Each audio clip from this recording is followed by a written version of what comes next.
Yeah, Akwaba. Welcome to my channel, Efo Selasi. Today, I'm on a different agenda.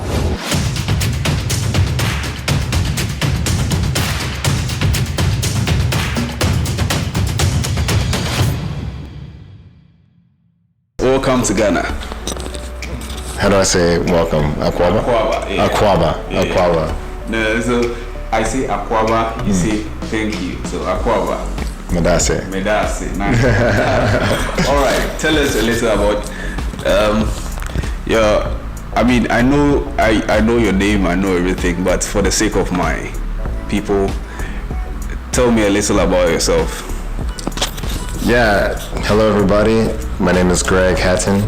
I am a photographer and a filmmaker. I came basically to see my brother here, Efo Selasi, and we went to visit a young boy, Samuel Aboji.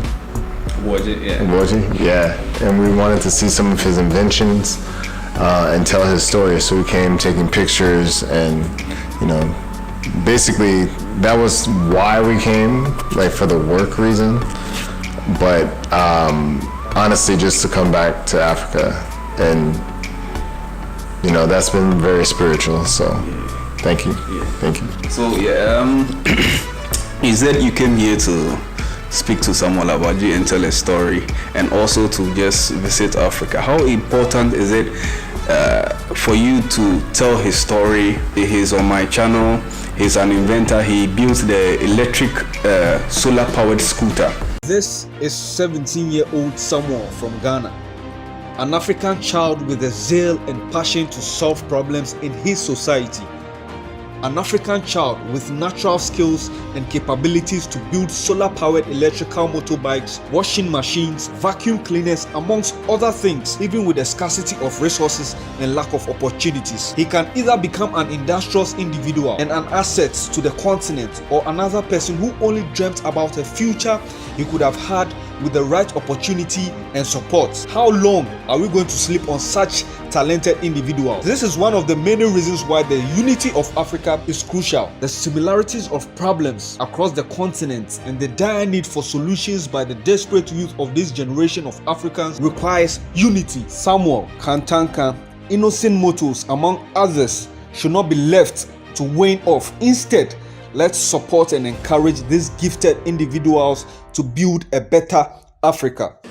He went viral, and then my friends here saw his video, and they flew from Los Angeles to Ghana just to speak to him, just to have an interview with him and see what he's doing. So it's really a big deal, and I want to know, how important is it for you to be able to tell his story? It's very important to be able to tell his story.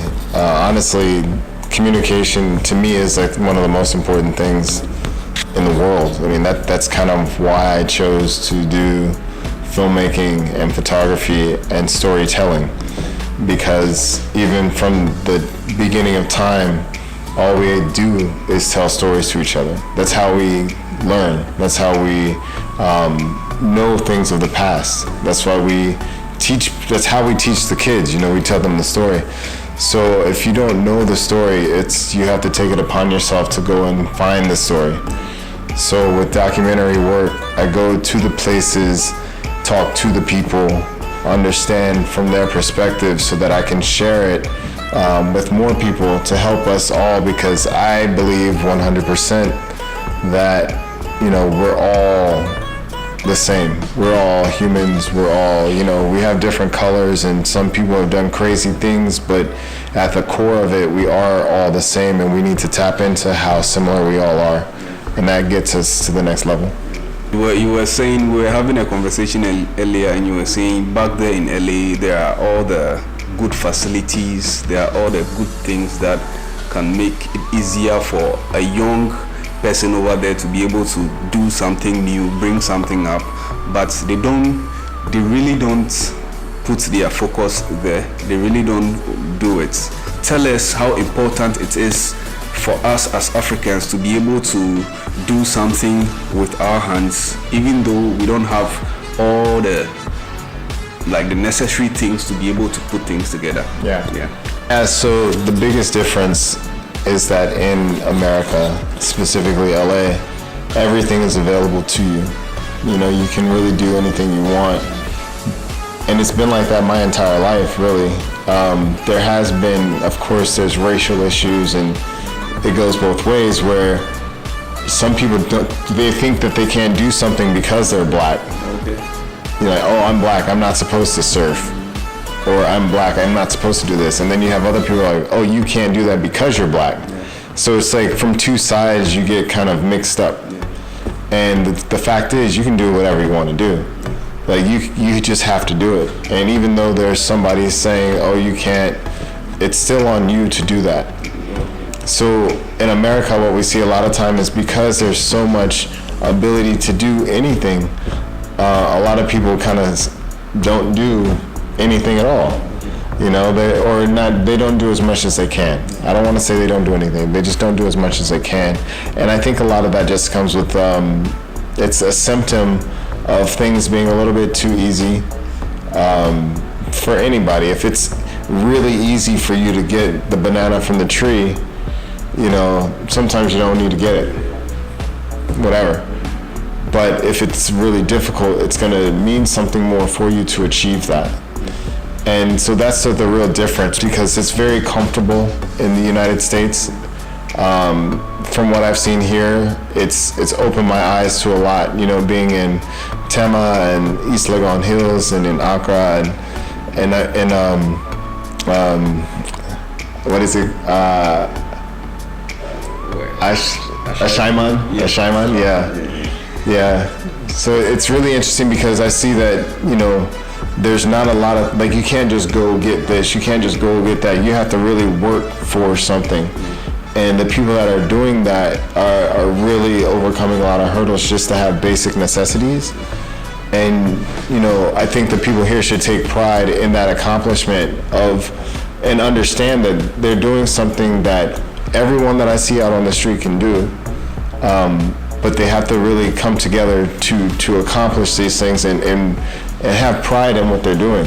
You know, just have pride in it, because, you know, we might take a lot of it for granted, and that's sad, but, you know, the people that are working and trying to make it happen should definitely take pride in what they're doing. One question I would like to ask, how is the educational system in the USA? I can't ask you to give the difference because we don't really know what's happening here. Yeah. So I just want you to tell us about how yours is, so that we can learn from what's happening over there. Yeah, the educational system in America it's not actually the greatest. We can do a lot better. There's a lot of stuff that we don't know about, you know, outside of the American story.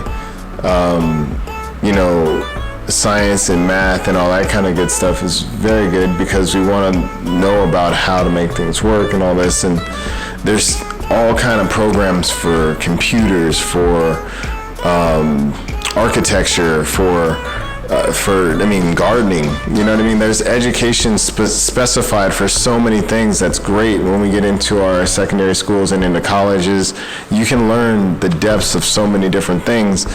And that's kind of one of the things I see that's different here. You know, here I don't see what happens after high school. I don't know how many universities there are, but everybody that I see is the age of the university kids that I know. So it's kind of interesting because we have almost too many things to learn and learn deep. And here it feels like there's not enough things to learn and learn deep. So maybe just, you know, finding these schools that are really, really teaching discipline, deep education in math, in science, in literature, in travel, in anything, you know. And I think that changes a lot of the dynamic, because once the population is educated, then everything starts to grow. So you have, is it basic school, then high school, then college, then university, right? Yeah, for our schooling, it basically starts at like kindergarten for little babies, then to elementary school, middle school is kind of the same. Then you go into high school. After high school, it's either university or they have junior colleges, but it's basically college, and you can do a trade school if you want. Yeah. In high school, or in what we call SHS, senior high school, before you go to the university, in this high school, we learn about, right now I don't know, but back in the day, we used to do about 8 subjects. Yes, I don't know if it's like that with you. You do many subjects? Yeah, I mean, it depends on what school you go to, but you're gonna have like around 8 subjects, but then there's gonna be like certain schools that have a proficiency in this one subject. Or like I went to a high school that had a technical background, and so I was part of they also had a health academy and a high technology academy, and I went into drafting with a partnership between my high school and a local college. So I had school classes that were high school and college classes at the same time at the college campus. So I got experience in college in high school, and I was learning drafting and just technical drawing and things like this. So yeah, honestly, I think the best thing to do from this, I'm not an educator or anything like that, but I think that the best thing that should be taken into consideration by the schools and the school systems is to like have a program set up to identify where the core talents for each individuals are. Like Samuel, yeah? He likes to do stuff with his hands. He's very technical. He's very quiet, and he wants to understand how to make things. I'm sure that there's a ton of kids like that. Find a program to find these children, put them to focus on just that. But for me, I want to play with the camera. I want to play with the storytelling. There's a lot of people like that, so put us in that group. That way these people are in schools that are focused on the single thing that they're interested in, and then they can just blossom, because then they're conversating, because I can talk to Samuel about cameras, but he wants to talk to me about tools and working and inventing. So that's a lack of connection, and also a lack of an opportunity to make to foster more friendships that can help each other grow, you know, because we're gonna have to do our separate things. But if he's surrounded by people that are like him, thinking and doing stuff, he's gonna grow. So maybe finding ways to figure out what students are builders, what students are writers, what students are scientists, what students are mathematicians, and then teaching those groups heavy in just those things. I mean, they might have something like that already, but that's the way to really make it work. So if you look at someone's personality and how he behaves, he's so focused on just putting things together and all that, and you take somebody like that to SHS and senior high school, and then he's going to study English language, math, science, all this, a lot of subjects. I mean, there are some subjects that are specified for him that will be good for him. Yeah, so it will be, I feel it will be a waste to put him in a class where he would have to study about 8 subjects. You can like, usually when you go to college too, what you have is a major. That's your focus. But the basics are covered, and you know, you have an English class, you might have a math class or whatever, but the focus, the heavy lifting is your area. So like for future education, in Sam's case or whoever else's case, you're going to have really core elements that are going to be like your easier peripheral stuff, but you still have to do them. And then you have to manage a course load that's specific to your area, and those are much heavier. Yeah. Let's get to Africa. Have you ever been to Africa? And then what was your perception of Africa? And how has it changed with the few days that you've spent here? I've never been to Africa before. Accra has been a place that I've wanted to come to for many years now. Following my blood, it says that I come from Mali, the Fulani people. That's special to me. I don't know anything about the culture, but that's what my blood says, because, you know, in America, all of us are every black person in America, every African American is mixed. We have something in us, something else than African, and so it was a spiritual trip to come back to this land.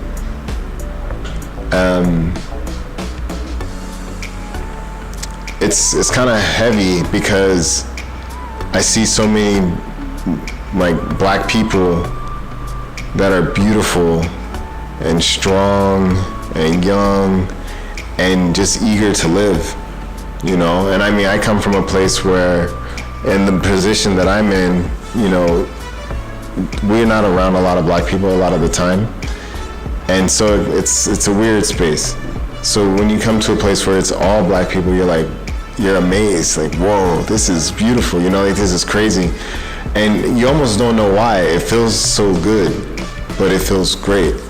At the same time, seeing the place, like, the land is incredible. I could only imagine what it's like in the country, like in the mountains, in the lake. Like, I want to do that the next time we come and spend some real time. But seeing the people that are here, you know, I think that it's beautiful. You travel around the world a lot, and you see a lot of different places, and you're like, these are all very interesting, but it doesn't really feel like home, you know? Like, this is where the origin story of me comes from. And that's something that's really interesting, because the origin story of African Americans is a brutal one, you know, especially our generations, because we, for the most part, we know to our grandparents, and then we don't know what happened. So to come to a place that has a heritage and to discover, first of all, being able to learn more about anything is special. And, you know, we have to remain teachable so that we can learn more about ourselves and the world around us. So to come to a place and find out more about where my blood comes from, I think it means a lot to me. And that will be something that I share with everybody around me. Over the past few years, we've had an agenda as a continent, as a country. We have an agenda of the year of return, and we have the beyond the return, where we are encouraging most of the blacks or most of Africans out there to visit the continent and come down. Share your experience with them. Some of them fear. They have fears, they have doubts in terms of maybe diseases and then fraud and all that stuff. Share your experience with them and then maybe encourage them. Oh yeah, I mean, everybody that I know is gonna have, you know, a message for me saying go to Africa, be there and experience that. My black friends, my white friends, my Asian friends, you know, my Hispanic friends, like, go and see this place. Because there's something that happens with storytelling anyway, with pictures that we see or with music that we hear or movies that we watch. When you're looking at it, it's one thing in your mind. But when you're there and you see it, it's something completely different. You can touch it, you can smell it. You know, I was eating like jollof last night, and I'm like, you know, it's great, but I can't take a picture of that and tell people what it is. You have to bring them, you have to let them see it. So I would definitely share this experience and the importance of connection, because, you know, there's a lot of prejudice, and where people are thinking like, oh, it's this way. Like, yeah, well, you don't really know. I didn't know what I was coming into. I thought it was going to be one thing, and, you know, I think we both, Dan and I, we were like, whoa, this is not what we expected, and we had to adjust. Yeah. And we're adjusted now. But now we have to go home and then adjust to that crazy place. Would you ever move to Africa one day? Yes. Just one day, permanently? I would. The answer is yes. I would. If I could build a situation that made sense financially for myself, for my partner, for, you know, family, all this kind of thing, financially, logistically, all that, of course. Okay. You know. I'm all about quality of life, but I'm also about contribution. Like, I don't want to just be here and be on the beach and like, oh, this is great, you know, blah, blah, blah. Like, I've been on the streets in Tema and Ashaiman, and Accra, and I'm like, you know what, if we're gonna be here, we have to do something to help, because I know better. I know that I'm not gonna let the person here not have the good food, or like, I don't understand how you can, you know, I'm nice in this house and I have all these things, but outside, no, there needs to be a community, and I want to be a part of building a community. So I mean, it's been just a few days. You've spent just 5 days here. What opportunities can you make use of while here in terms of business? Do you see any opportunities here? oh yeah. Yeah, there's massive opportunities for business, because like I was saying before, everybody that I've seen here on the streets that are walking by at their container stores or in the malls, everyone is beautiful. Everyone is young. You know, the elders are there, you know, but there's a young, strong population that want to do more. It doesn't have to be the same thing. Not everybody has to pick up a camera, or not everybody has to be a YouTube star or a musician. There's so many different possibilities that you can take. There's so many people. It's endless. Whatever you want to do, you can. If you want to make a group of nurses, if you want to make a group of teachers, if you want to make a group of coaches, if you want to make a group of gardeners, there's plenty of people. The potential is endless. All you have to do is, you know, for any business owner or whatever that has the power to come in and train people and get things working, do it. Let's do it. One thing that you've seen that you felt like, no, it wasn't told the right way by your people or by the West?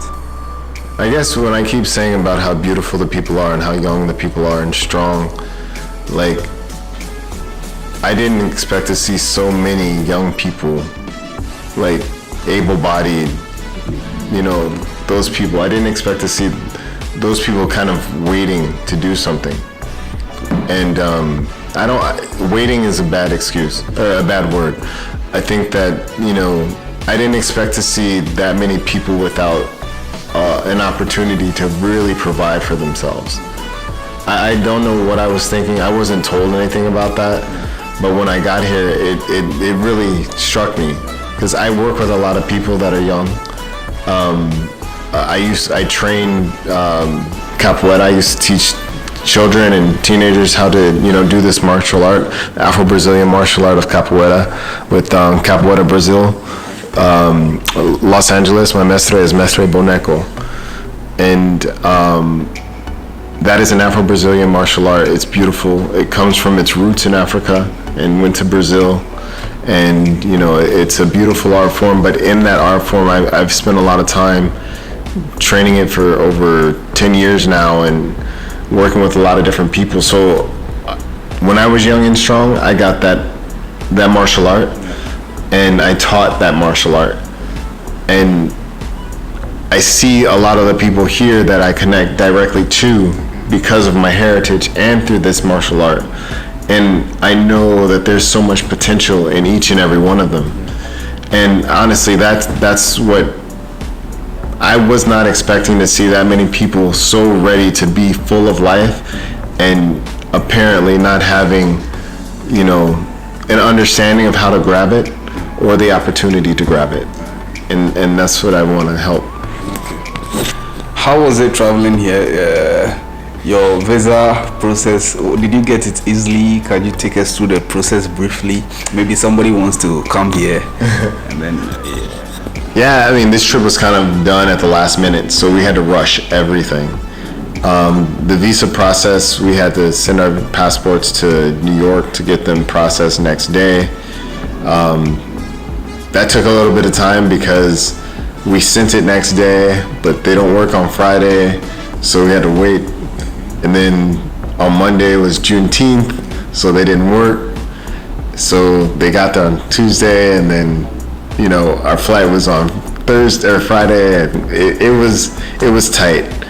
Share with us your thoughts on Ghana and encourage anyone who would want to come to Ghana, how safe it is, anything you want to say so that we end the video. Yeah, I think Ghana's an amazing place. I think it's a lot. I mean, we were only here for a short time, so we need to come back and spend more time. We need to see the countryside. We need to see we need to go to Elmina. You know, we need to just do all these different things. And I would encourage everybody, I'm going to encourage everybody to come, because I'm a traveler and I feel like we learn the most in life by traveling. Yeah. I think it teaches us the most. So as many people as I know will hear stories of this land and will be encouraged to do what they need to do to get out here, because it's beautiful. The people, I keep saying it, the people are young, strong, and beautiful, and they should take pride in that. And you know, they can contribute to the global narrative, so it's good. All right, thank you. Thank you very much. Thank you for watching. Thank you for subscribing. Yes, I know you've already subscribed, and if you're watching and you've not subscribed, please do hit the subscribe button, the red button down there, and hit the bell button. Comment, like. Thank you for watching. Have a blessed week.